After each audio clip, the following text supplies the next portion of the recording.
आज सकाळी एक मुलगा ऑफिसला जाताना नेहमीप्रमाणे डब्बा घेऊन गेला. पण त्या दिवशी डब्बा रिकामा होता, कारण त्या डब्यात जे भरायचं होतं ना, ते कायमचं निघून गेलं होतं. ही कथा आहे एका आईची, जी शेवटच्या दिवशीही फक्त मुलाचाच विचार करत होती. हा व्हिडिओ शेवटपर्यंत नक्की पहा. कदाचित तुम्ही लगेच आईला फोन कराल. सकाळचे 5:30 वाजले होते. घरात अजून अंधार होता. संपूर्ण सोसायटी झोपेत होती. फक्त एका छोट्याशा स्वयंपाकघरात दिवा लागलेला होता. गॅसवर कढई तापत होती आणि त्यासमोर उभी होती रोहनची आई. तिच्या केसात आता पांढरे केस दिसायला लागले होते. हातांवर सुरकुत्या होत्या, पण चेहऱ्यावर अजूनही ते समाधानाचं हसू होतं. ती शांतपणे काम करत होती, जणू तिच्या आयुष्याचा एक नियमच होता. घर झोपलं तरी आई झोपत नाही. ती पोहे हलपत होती आणि स्वतःशीच पुटपुटली, रोहनला शेंगदाणे खूप आवडतात, थोडे शेंगदाणे जास्तच घालते. बालपणाची आठवण येते. रोहन लहान होता तेव्हा तो रोज शाळेत जाताना रडायचा, आई मला शाळेत जायचं नाही, तू पण चल. आई त्याचा हात धरून म्हणायची, मी इथेच आहे रे, तू येईपर्यंत वाट पाहते. तो मागे वळून वळून बघत शाळेत जायचा आणि आई तिथेच उभे राहायची, तो दिसेनासा होईपर्यंत. त्यावेळी आईसाठी जग म्हणजे रोहन होता आणि रोहनसाठी जग म्हणजे त्याची आई होती. बाबांचा अपघात. रोहन 7 वर्षांचा होता. त्या दिवशी पावसाळा होता. संध्याकाळी दारावर टकटक वाजली. 2 अनोळखी लोक उभे होते. आईच्या चेहऱ्यावर भीती दिसली. तुमच्या नवऱ्याचा अपघात झाला आहे. ते एका वाक्याने सगळं काही संपलं. त्या दिवशी घरातील दिवा जळत होता, पण घरातला प्रकाश कायमचा विझला. त्या रात्री रोहन झोपला होता. आई त्याच्या बाजूला बसली होती. तिच्या डोळ्यातून अश्रू वाहत होते, पण ती आवाज न करता रडत होती. कारण तिला माहीत होतं, आजपासून तिला रोहनचं आई आणि बाबा दोन्ही बनायचं होतं. आईने शिवणकाम सुरू केलं. घराघरातून कपडे यायला लागले. रात्रभर मशीन चालायची. टकटक टकटक टकटक. तो आवाज म्हणजे त्या घराचं हृदय झालं होतं. रोहन अनेकदा उठून बघायचा, आई अजून जागी आहे. आई झोप ना, तो म्हणायचा. आई हसायची, माझं झोपणं तुझ्या भविष्यावर अवलंबून आहे रे. त्याला तेव्हा काही कळालंच नाही. एक दिवस रोहन शाळेतून रडत आला, आई सगळ्यांकडे छान छान डब्बे असतात, माझ्याकडे फक्त पोळी आणि भाजीच असते. आई काही बोलली नाही. दुसऱ्या दिवशी डब्बा उघडला. आज सँडविच, केक आणि चॉकलेट होते. रोहनने आनंदाने उड्या मारत घरी आला. आई माझा डब्बा आज बेस्ट होता. आई हसली. त्या रात्री मात्र तिने स्वतः जेवण केलं नाही, कारण त्या दिवशी घरात फक्त एकाच डब्याचे पैसे होते. रोहनचा 10वा वाढदिवस. घरात पैसे नव्हते, पण आईने छोटा केक आणला.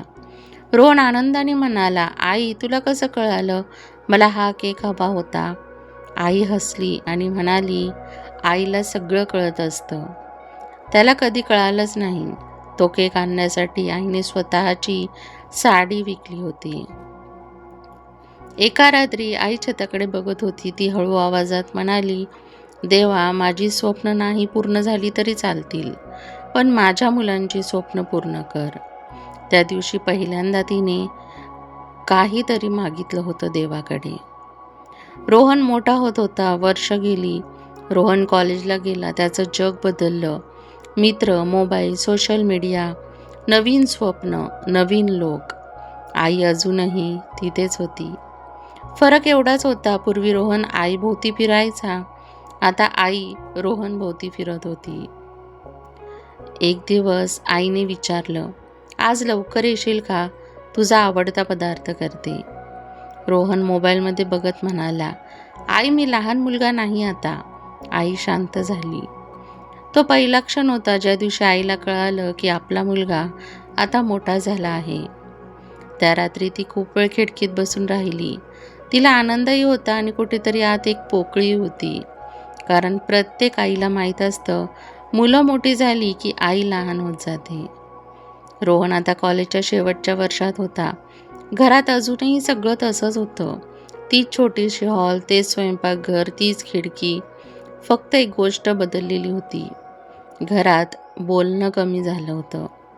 पूर्वी घरात हसू, गप्पा, प्रश्न असायचे. आता घरात फक्त आवाज असायचा आणि तोही मोबाईलचा. आई प्लीज डिस्टर्ब करू नको. रोहन लॅपटॉपसमोर बसलेला होता. हेडफोन लावलेले होते. मित्रांसोबत ऑनलाईन गेम चालू होता. आई स्वयंपाकघरातून ओरडली, रोहन जेवायला ये रे. येतो, तो म्हणाला. 10 मिनटं गेली, 20 मिनटं गेली, 30 मिनटं गेली. जेवण थंड झालं. आई परत आली. हळू आवाजात म्हणाली, रोहन जेवण गार होतंय. रोहन चिडून ओरडला, आई प्लीज डिस्टर्ब करू नको ना. आई थिजून उभी राहिली. ती शांतपणे परत स्वयंपाकघरात गेली आणि जेवण पुन्हा गरम केलं. त्या दिवशी पहिल्यांदा तिने स्वतःने एकटीने जेवण केलं. एक दिवस रोहन आनंदाने घरी आला. आई मला नोकरी मिळाली. आईच्या डोळ्यात आनंदाचे अश्रू आले. खरंच? कुठे? पुण्यात, मोठ्या कंपनीत.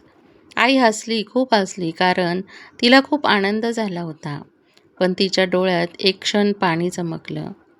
रोहनने ते पाहिलंच नाही. तो उत्साहात म्हणाला, आई आता आपलं आयुष्य बदलणार. आई मनात म्हणाली, हो बदलणारच.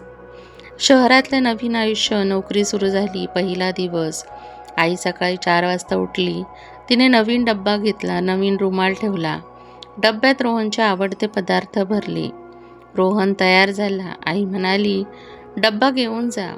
आणि तो हसत म्हणाला, आई ऑफिसमध्ये कॅन्टीन आहे, पण घरचं जेवण. त्याने ऐकलं नाही आणि निघून गेला. आई आता मी लहान मुलगा नाही. आईने डब्बा परत ठेवला. तो पहिला दिवस होता ज्या दिवशी डब्बा घरातच राहिला. फोन कॉल्स कमी होत गेले. पहिल्या महिन्यात तो रोज फोन करायचा. आई काय करतेस? आई जेवलीस का? आई मी उशिरा येईल.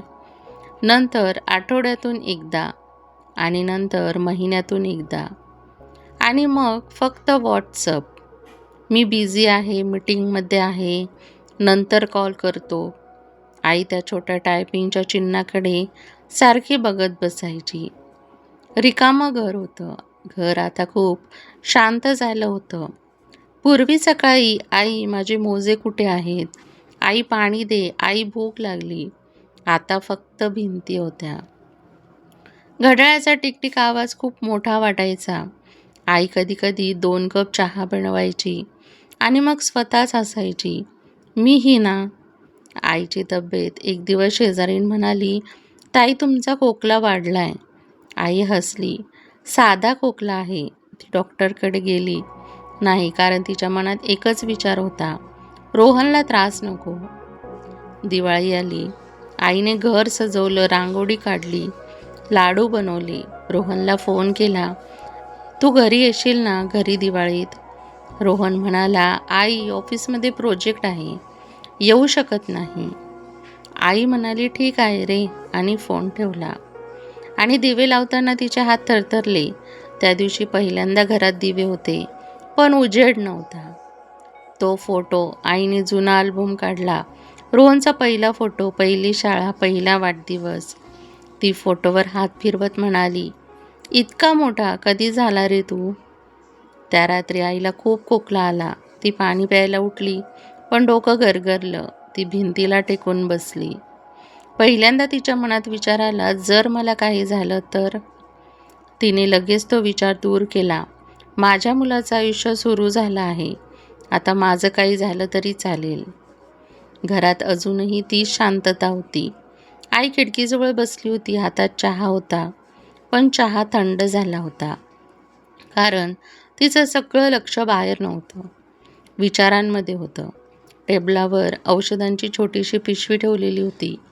काल ती डॉक्टरकडे गेली होती. डॉक्टरांचा अहवाल येतो, तुम्हाला थोडी काळजी घ्यावी लागेल. डॉक्टर शांतपणे म्हणाले. आई हसली, साधा खोकला आहे ना. डॉक्टर काही क्षण शांत राहिले. काही टेस्ट कराव्या लागतील. काही दिवसांनी रिपोर्ट आले. डॉक्टरांचा आवाज मंद झाला.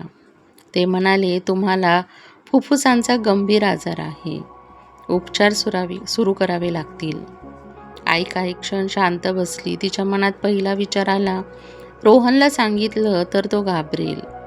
दुसरा विचार, त्याचं काम आहे, आयुष्य आहे, त्रास नको. ती उठली, हसली. ठीक आहे डॉक्टर, औषध द्या. घरी येताना ती रस्त्यात थांबली. एक छोटी डायरी विकत घेतली. त्या दिवसापासून ती रोज काहीतरी लिहू लागली रोहनसाठी. लहान लहान गोष्टी, सल्ले, आठवणी, रेसिपी, त्याच्या बालपणीच्या आठवणी. जणू ती आयुष्य हे शब्दांमध्ये साठवत होती. फोन जो कधीच लागला नाही. त्या दिवशी तिला खूप त्रास होत होता. तिने फोन हातात घेतला, रोहनचा नंबर डायल केला. फोन वाजत राहिला. User busy. ती हसली. कदाचित तो कामात असेल. तिने फोन ठेवला. त्या दिवशी पहिल्यांदा तिला जाणवलं, आपण आता त्याच्या जगाचा भाग राहिलो नाही. दुसरीकडे रोहन ऑफिसमध्ये होता. प्रमोशन मिळालं होतं. सगळे टाळ्या वाजवत होते. तो खूप आनंदी होता. त्याने फोन उचलला आणि आईचा मिस कॉल होता. तो म्हणाला, घरी गेल्यावर बोलतो. तो फोन पुन्हा कधी केलाच गेला नाही. आईची शक्ती कमी होत होती. दिवस जात होते. आईचा खोकला वाढत होता. श्वास घ्यायला त्रास होऊ लागला. पण घर अजूनही स्वच्छ असायचं. रोज जेवण बनायचं, कारण आई आजारी असली तरी आई पण कधी आजारी पडत नाही. त्या रात्री खूप जोरात पाऊस पडत होता. वीज कडकडत होती. आईला अचानक श्वास घ्यायला त्रास झाला. ती भिंतीला टेकून बसली. फोन जवळ होता. तिने पुन्हा रोहनचा नंबर लावला. फोन वाजत राहिला. कोणी उचललाच नाही. ती हळूच पुटपुटली, देवा, त्याला काही कळू देऊ नको, नाहीतर तो घाबरेल. दुसऱ्या दिवशी सकाळी तिला थोडं बरं वाटलं. ती स्वयंपाकघरात गेली. हळूहळू चालत भिंतीला हात लावून तिने गॅस लावला. पोहे बनवायला सुरुवात केली. ती स्वतःशीच म्हणाली, आज त्याला डब्बा देणार. किती दिवस झाले. तिने डब्बा काढला. खूप काळजीपूर्वक भरला. जणू ती फक्त डब्बा नाही, तिचं प्रेम भरत होती. डब्बा भरल्यानंतर ती बसली. टेबलावर कागद ठेवला. हात थरथरत होते. तिने लिहायला सुरुवात केली, रोहन, आज तुला डब्बा जबरदस्तीने द्यायचा होता. तिचे डोळे पाणावले, पण ती थांबली नाही.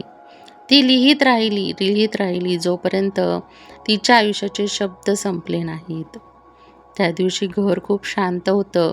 जणू वेळही थांबली होती. फक्त टेबलावर एक डब्बा होता आणि त्यात ठेवलेलं होतं एक पत्र. सकाळचे 9 वाजले होते. रोहन ऑफिसमध्ये मीटिंगमध्ये बसलेला होता. मोबाईल सायलेंटवर होता. स्क्रीनवर प्रेझेंटेशन चालू होतं, पण नशिबाने दुसरंच प्रेझेंटेशन तयार केलं होतं.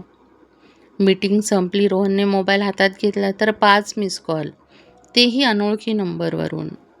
त्याने परत कॉल केला. तुम्ही रोहन बोलताय का? हो, तुमच्या आईची तब्येत अचानक बिघडली आहे. लगेच सिटी हॉस्पिटलमध्ये या. रोहनच्या हातातून फोन जवळपास पडला. हॉस्पिटलकडे धाव घेतली. रस्त्यावर सिग्नल लाल होता, पण त्याच्या डोळ्यांसमोर सगळं हिरवं लाल धूसर झालं होतं. मनात एकच आवाज होता, आईला काही झालं तर नसेल ना?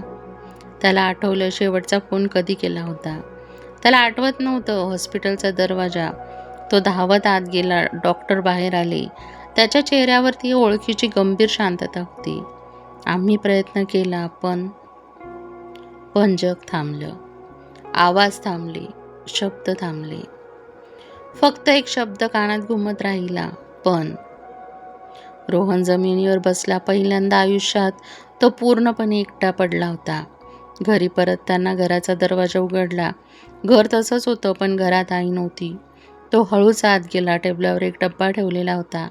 तोच सकाळचा डब्बा आणि शेवटचा डब्बा. रोहनने थरथरत्या हाताने डब्बा उघडला. आत पोहे होते, त्याचा आवडता सुगंध. त्याच्या डोळ्यातून अश्रू गळायला लागली. डब्याच्या खाली एक पत्र होतं. त्याने उघडलं. रोहन, आज तुला डब्बा जबरदस्तीने द्यायचा होता, कारण डॉक्टर म्हणाले की माझ्याकडे जास्त वेळ नाही. तू मोठा झाला आहेस, पण माझ्यासाठी तू अजूनही छोटा मुलगा आहेस, जो डब्बा न घेतल्यावर भुका राहायचा. माझ्यानंतर स्वतःची काळजी घे, वेळेवर जेव, उशिरा झोपू नको आणि कधी कधी हसत राहा, कारण तुझं हसू म्हणजे माझं जग आहे. मी नेहमी तुझ्यासोबत असेन, तुझ्या आठवणीत, तुझ्या सवयींमध्ये आणि तुझ्या प्रत्येक डब्यामध्ये. तुझी आई. पत्रावर पाण्याचे डाग पडले ते अश्रू होते की आईचे, तो ओळखू शकला नाही. रिकामं घर, भरलेलं मन. त्या रात्री रोहनने पहिल्यांदा स्वयंपाकघरात पाऊल ठेवलं. गॅस लावला, पोहे बनवण्याचा प्रयत्न केला. चव वेगळी होती, सुगंध वेगळा होता, कारण आईच्या हातची चव रेसिपीत नसते, ती प्रेमात असते. एक सवय कायम राहिली. दुसऱ्या दिवशी सकाळी रोहन ऑफिसला निघाला. हातात एक डब्बा होता. डब्बा रिकामा होता, पण मन मात्र भरलेलं होतं. रोज डब्बा घेऊन जातो. कधी कधी डब्बा उघडून बघतो आणि हळूच असतो, कारण आता कळालं आहे, आईचा डब्बा म्हणजे फक्त जेवण नव्हतं, तो आईचा रोजचा "मी तुझ्यावर प्रेम करते" हा मॅसेज असायचा. शेवटी आई असताना तिची किंमत कळाली नाही, पण ती नसताना तिचा आवाज, तिचा असू, तिचा डब्बा सगळं आयुष्यभर सोबत राहतं. आजच आईला फोन करा, कारण काही कॉल्स असे असतात ते नंतर कधीच लागत नाही. म्हणून म्हणावंसं वाटतं, आई म्हणजे फक्त शब्द नाही, आई म्हणजे श्वास असतो. ती असते तेव्हा कळत नाही, ती नसते तेव्हा त्रास असतो. आपण मोठे होतो म्हणतो, पण खरं तर दूर जातो आणि एक दिवस अचानक घर रिकामं झालेलं पाहतो. आईचा आवाज शोधत राहतो स्वयंपाकघरात, भिंतींमध्ये, आठवणींमध्ये. डब्बा उघडलं की कळतं, जेवण संपतं पण प्रेम संपत नाही. आजच आईला फोन करा, कारण काही कॉल्स नंतर कधीच लागत नाही. फ्रेंड्स, व्हिडिओ कसा वाटला हे कमेंटमध्ये नक्की सांगा. व्हिडिओ आवडला असेल तर व्हिडिओला लाईक करा, चॅनलला सबस्क्राईब करा आणि बेल आयकॉन दाबायला विसरू नका, जेणेकरून असेच मोटिवेशनल व्हिडिओ तुमच्यापर्यंत सर्वात आधी पोहोचतील. व्हिडिओ बघितल्याबद्दल धन्यवाद.